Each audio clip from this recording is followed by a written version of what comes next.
ప్రభునందు నాకు అత్యంత ప్రియమైనటువంటి వాళ్ళారా, మన ప్రభువును రక్షకుడైనటువంటి యేసుక్రీస్తు వారి యొక్క శుభనామములు మీ అందరికీ నా హృదయపూర్వకమైన శుభములు వందనములు తెలియజేస్తున్నాను. ఉదయకాల సమయంలో దేవుని వాక్యాన్ని ధ్యానం చేసుకుందాము.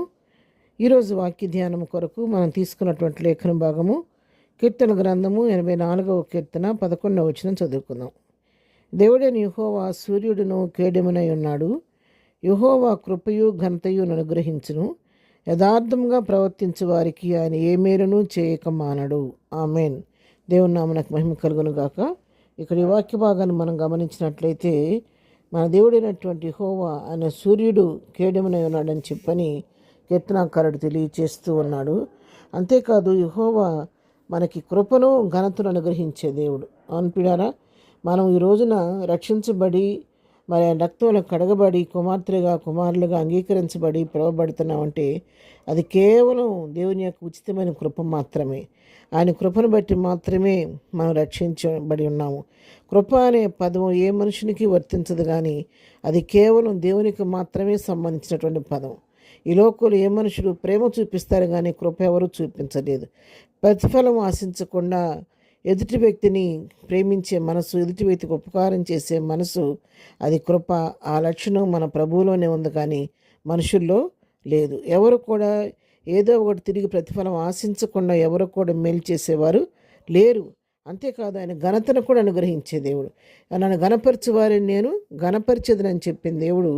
మనం ఎప్పుడైతే ఆయన గణపరుస్తూ ఆయనకి ఇష్టడుగా ఆయన బిడలుగా ఈ లోకంలో జీవిస్తామో అప్పుడు ప్రభువు మనతో కూడా ఉండి ఆయన మనలను గణపరిచే దేవుడై ఉన్నాడు.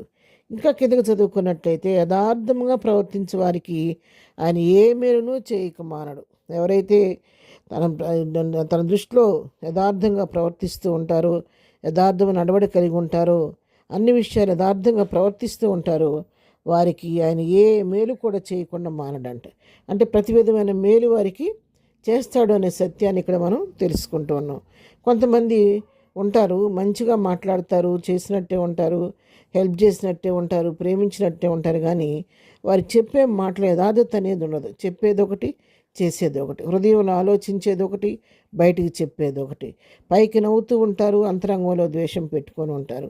మరి చేస్తారని చెప్తారు, అన్న సమయానికి ఆ మాట చేయకోకుండా దాన్ని మాట తప్పుతూ ఉంటారు. దాన్నే యథార్థత లేని తనం అంటారు. అటు విధంగా యథార్థత లేకుండా ఎదుటి వారిని ఇబ్బంది పెట్టే స్వభావం, మోసం చేసే స్వభావం మనుషుల్లో మనం చూస్తూ ఉంటాం. ఆ విధంగా కాకుండా యథార్థత కలిగి ఎవరైతే యథార్థంగా ప్రవర్తిస్తూ మనుషుల విషయంలో కానీ, దేవుని విషయంలో కానీ, సంఘ పరిచర్య విషయంలో కానీ, ఏ విషయంలో కూడా ఎవరైతే యథార్థత కలిగి జీవిస్తారో వారికి ఆయన ఏ మేలు కూడా చేయకుండా మారడని చెప్పి సత్యం ఇక్కడ మనం వాక్యం ద్వారా తెలుసుకుంటూ ఉన్నాం.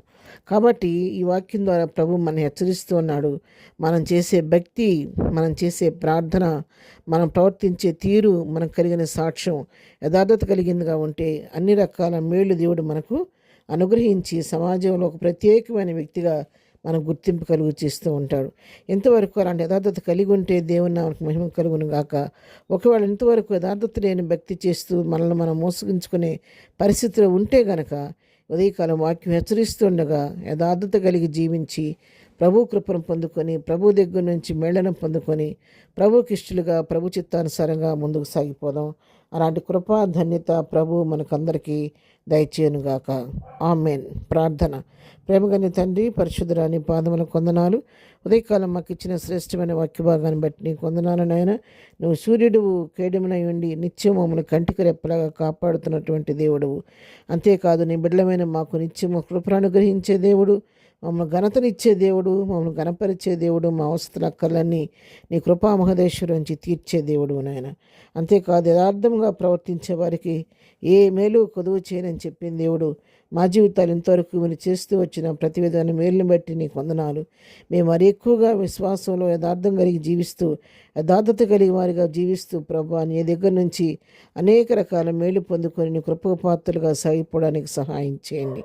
ఈ ఉదయకాల దీవులతో నింపండి. ఇదనం మేము చేయి పని పాటలో రాకపోకలో తోడుగా ఉండండి. ఇద్దరం బర్త్డే మ్యారేజ్ చేసుకున్న బిడ్డలను దీవించండి, ఆశీర్వదించండి. బలహీనలు ముట్టి స్వస్థపరచండి. ఎవరికే సమస్యలను మీ నామలో తీర్చమని, ఉదయకాల దీవులతో నింపు నడిపించమని యేసు నామములో ప్రార్థించి అడిగి పొందుకొని ఉన్నాము తండ్రి. ఆమెన్. ప్రభు కృప సదాకాలము మనందరికీ తోడై ఉండి నడిపించునుగాక. ఆమెన్.